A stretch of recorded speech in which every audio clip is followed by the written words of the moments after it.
We're back up here this morning at the off-grid property. The well truck wasn't able to come up yesterday. The well they were drilling didn't go as smooth as what they thought, and they're going to be hydro-fracking there, or hopefully the hydro-fracking that well right now, and they'll get that finished up. And if we don't get too much rain today, they're going to be here. We're supposed to be getting about an inch of rain, and if we get that much rain before they come, our soil gets pretty snotty, and they won't be able to get where we need them to go. So we're going to be working on laying out the solar array again. Not a fun job, but we got to get that all redone and set up again. And hopefully at some point they'll show up. We're not looking forward to having to do it again. No, we've had a lot of people say, we want to know your timeline, we want to know your timeline, but we just really don't know. We don't know our timeline. It's all depends on other people, really. Yeah. Well, not all of it, but some of it. A lot of it depends on other people and when you can get the different items you need when they show up. Like a lot of the septic stuff, we had to wait for stuff to come in. We're still waiting on some of the solar stuff to come in. We're waiting on the well. For building the tiny house, one of the things we've kind of been dragging our feet on is we've been waiting for lumber prices to come down. So it's been a waiting game just with everything going on, and there's so much up in the air. And even the people that are getting the products don't know. Like, they can kind of tell you a range. Like when we set up the well, it's like a big range, and then, you know, it's now hopefully it's going to be soon, which will be awesome. So our advice is don't wait. You need to schedule stuff ahead right now, because it's still probably not going to be when you want it. You just need to schedule ahead and just try to be patient, and yeah, patience is hard. And I don't think it's going to stop anytime soon with stuff being backlogged, whether it's building or trying to buy stuff. We've been looking and getting a livestock trailer, new or used. We can't find any. I've talked to a couple of the new livestock trailer dealers, and one guy said if you ordered a new one right now, they're telling him they won't be ready till 2023. And then the other dealer told me that he's probably not even going to be able to get any more trailers made. The trailer manufacturer that he gets his stuff from is down in Florida. They're running half pace. They can't hire anybody, and then when they are having people to work, the materials are super expensive. So I don't know what's going on, but like Gina said, if you're trying to plan something, plan ahead and plan on it taking longer than what you hope for. Yeah, definitely. The leaves on the trees are just so beautiful right now, and every day it keeps getting brighter, and I know it makes a big mess when they fall off, but it's just so beautiful right now. It's so beautiful.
Well, the rain put a little damper on what we were doing.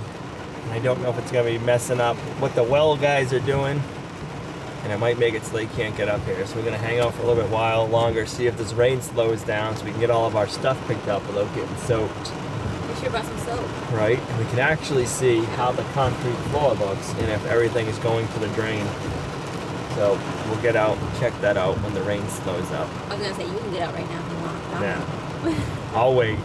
The rain has stopped for a few minutes. Let's see how well the water is draining on the slab, and maybe it'll show us if our shower tub that we made is working. Looks like the floor drain did its job. Don't get the floor dirty. Oh, it's gonna get dirty.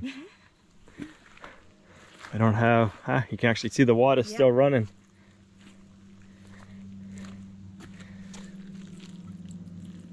So that works good. Then over this way where I was working on the shower pan, I troweled everything right here to go towards our drain, which is still plugged. Is working. We have a nice little dish right there, and all the water's sitting in that area.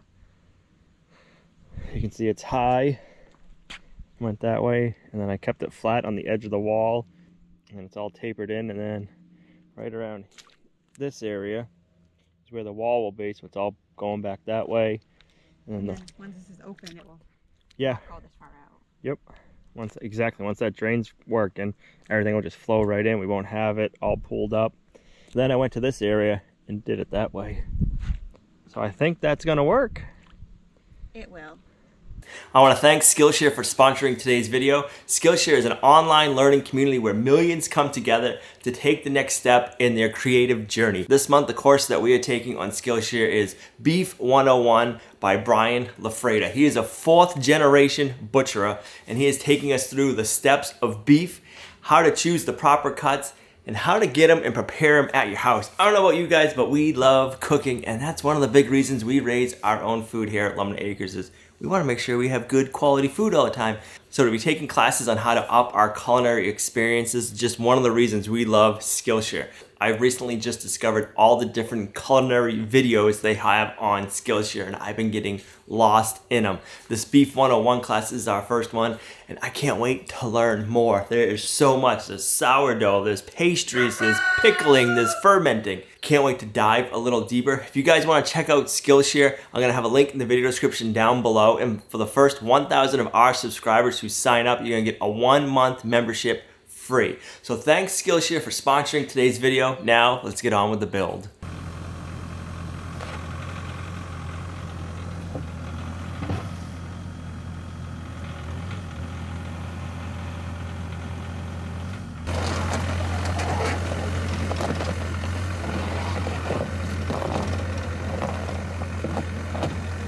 I just think it's so funny watching that excavator move. I won't even think, I don't know. I just think it's funny when you keep watching the tracks move and it twists and turns. Pretty slippery. It is. All that rain we got. It's the next morning. They weren't able to drill the well yesterday. We got way too much rain. We got just shy of an inch of rain, and it was coming down good. The last part you guys saw, it was raining still good here. We ended up leaving, and it rained all day long. We're back here this morning. They're not drilling the well today, but hopefully tomorrow they will be. Today, we're gonna get the rest of our anchors installed. That's our goal anyways. We wanna get all these anchors in and get them done, and then we can start building the array. So we have 15 anchors to screw in the ground. If you guys haven't watched the old videos, we're building our off-grid homestead here, and right now we are working on our solar array. I put 1, 2, 3, 4, 5, 6, 7 earth anchors in, and we started hitting some rocks here and there, small ones, so they were kicking the earth anchors off. And then the last 4 on this side, we started hitting big rocks, so I had to stop, recoup, and I ended up digging out the trenches where the earth anchors are gonna go. We have a big pile of rocks behind the excavator. That's where these last 4 are getting drilled. That's where all those rocks came from. And then over here on this other side, all these rocks on that side came from our other earth anchors we're gonna be putting in. So it took me a long day of digging and trenching to get that all cleaned up and backfilled. And now today we get to install our earth anchors. And I'm hoping, since we did all that work, it's gonna go nice and smooth. But I don't think it's going to. There's always something you run into. So let's get the excavator fired up and start drilling.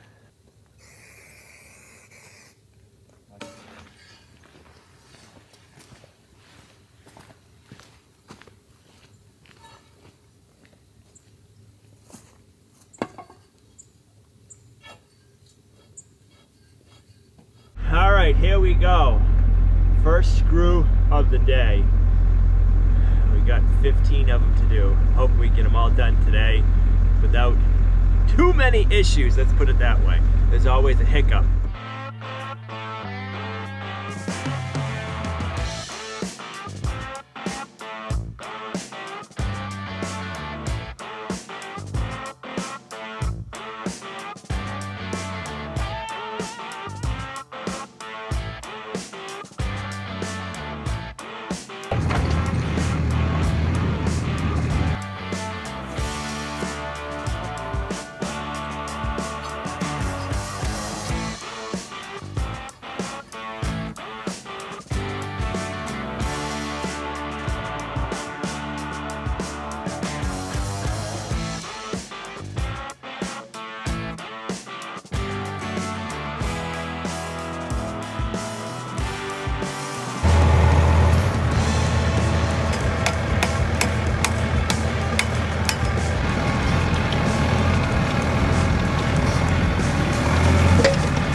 Digging the trench has worked really well, and I think all that rain we got has also helped soften up the ground.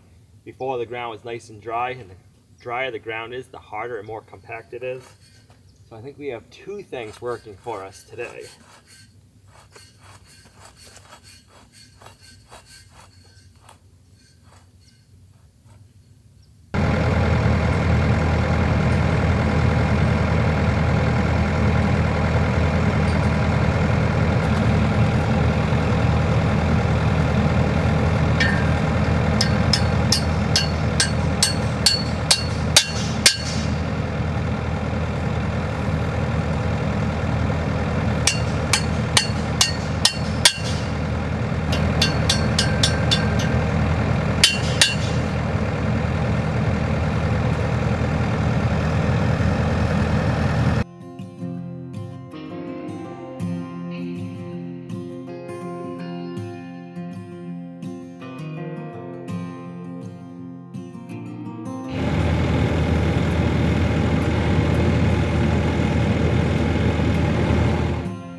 It is going a lot better today. I think it's really good that we got the rain and the soil softened up some also.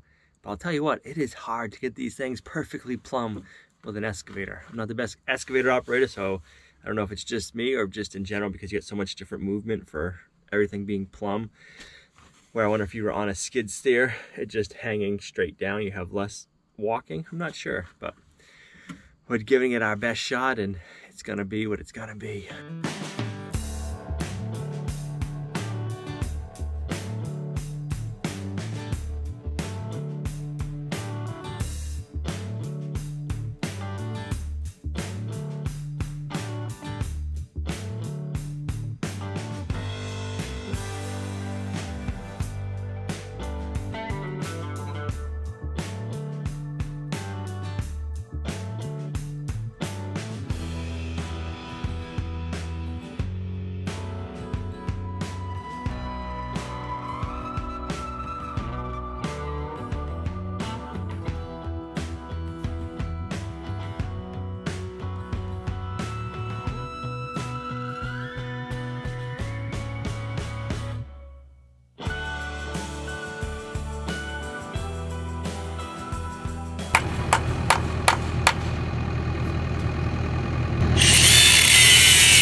So our bolt broke, and when it did, it bent inside here. So I can't push my bolt through. I'm gonna have to cut this pipe off and kind of get it out of our way, and then I can cut my bolt flush, and then we should be able to drive it through. Once I get this off, I'll be able to show you an up close of what I'm talking about.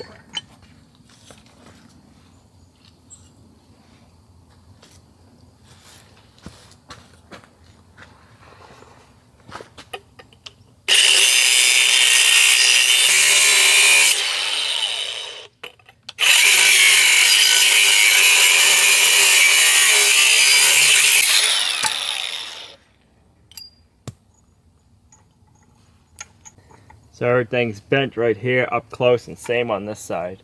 I'm gonna cut it on this side and then I'll drive it through this way.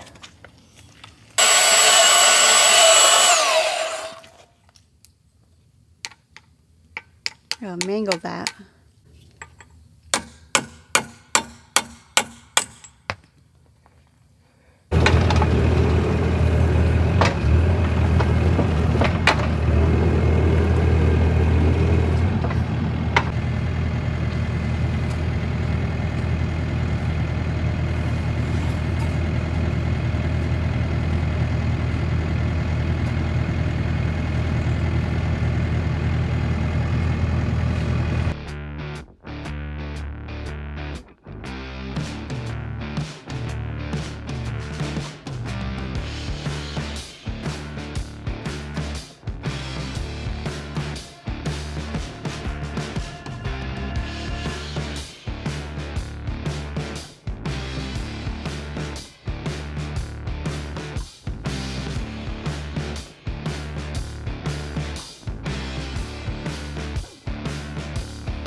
Last one. Hopefully this one doesn't give us any problems.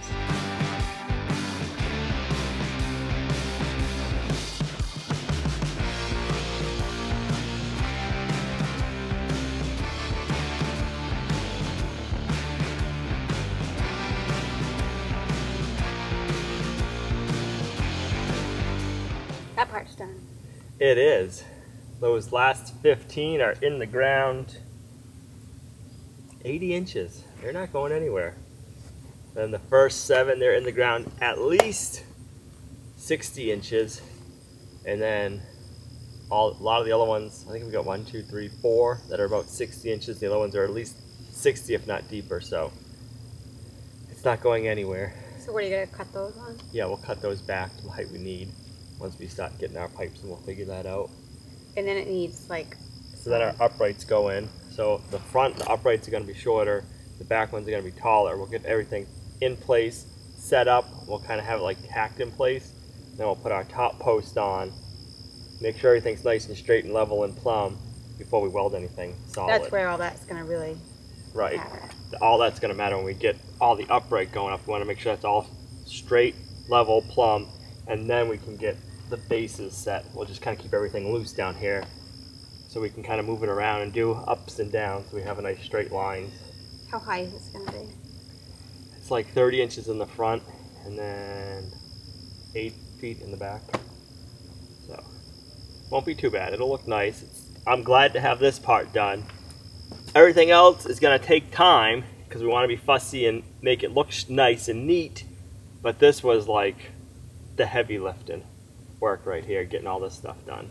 It was way more difficult than you thought. Yeah. If you had a skid steer, I think it would have been a little bit easier. And then if you had a rock drilling bit, it'd be really easy. The people that do it for a living, they have a thing that goes in the front of a skid steer, and it's got like 2 posts in the front, and you level that all off, and then it takes the pipe and it holds it nice, level, and plumb, and then like just goes straightly down. If they hit a rock, they take the earth anchor out, and then they put a drill bit on and they drill through the rock and then put the earth anchor back in and screw it in the ground that way. But that's not anything we can do, and we wanted to install this all ourselves, so it'd be nice to see it all done and what it looks like. Because there's not anybody around here that does that. Probably isn't. Hindsight being 2020, if I was to do this project again, I would trench it the whole way and either backfill it the way we did, or if you wanted to spend a little bit extra money and you could have somebody here and drop you off a pile of crushed gravel or ledge pack, you could fill your trench in with that and then put your soil on top of it and then go ahead and drill in, and you wouldn't have any issues. You could do that too. And knowing what we know now, I probably would have done that right from the beginning, have everything lined up and just got that part done. But you don't know till you try, and now we know. Now that we have all of our earth anchors in, I want to pick up all the rocks that we had to dig out of the trench, and I want to put them in this front corner up here, just on the other side of the tiny house foundation. I want to extend that out so you can drive around this way to the tiny house. There's a few more things we want to do for concrete work before we start building the house, and I need to get this dirt work done in order to get that going.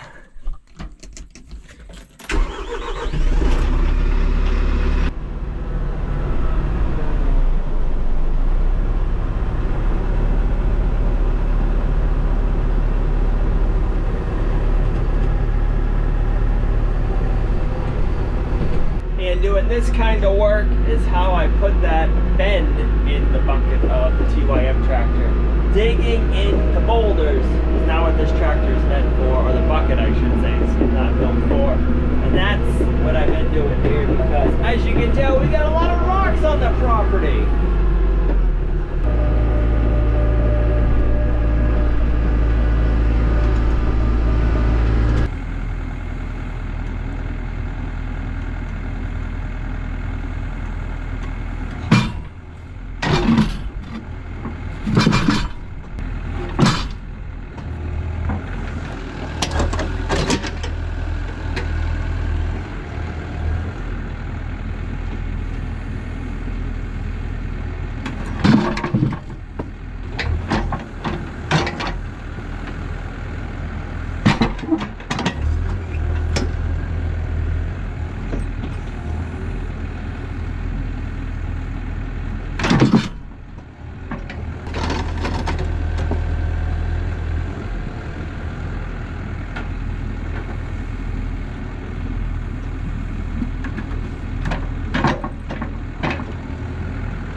have all the rock moved. I actually made a nice little bit of a wider landing area, so it'll be less fill that we gotta haul in to get this area widened off. We'll get this fueled up with fuel when the well guys come. Then we need to dig them some trenches and an area to put their drilling debris. So we're not exactly 100% sure of where they're gonna be able to get to yet, so I can't dig that until they show up. And that's supposed to be tomorrow. I'm looking forward to that, kind of. It's exciting to get the well drilled, but you just never know how deep they're gonna have to go. The best bet would be to drill 100 feet and hit 100 gallons of water per minute. We don't need 100 gallons of water per minute, but that would be nice. Worst case scenario, we go 400 feet, we hit no water, and then we have to either go deeper or hydrofrac. And neither of those options are cheap. So we'll find out what we're gonna, we'll find out tomorrow how deep they gotta go.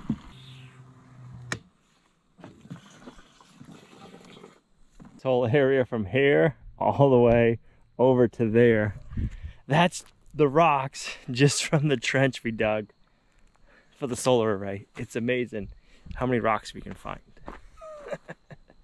But hey, we put them to good use. I'm happy with that. Thanks for coming along on our journey, guys. This has been a fun one. We are learning a ton. I hope you guys are too. If there's anything you want to see, leave it in the comments down below. We go through all the comments. Sometimes it takes us a little while, and we can't always reply because there is just so many of you guys, which is awesome. We're not complaining. Just wanted to let you know, though, we do go through the comments. We just don't have time to reply to all of them. Most of the time when we're replying to them, it's first thing in the morning. So if you have a comment that you want to get answered, the earlier you leave a comment, the better chance you have of us seeing it. So thanks for coming along on our homesteading journey. You guys are a huge blessing to us in our homestead. If you like the video, give it a thumbs up, share it. It really helps. And we'll see you right back here in the next video at Lumnah Acres. Bye.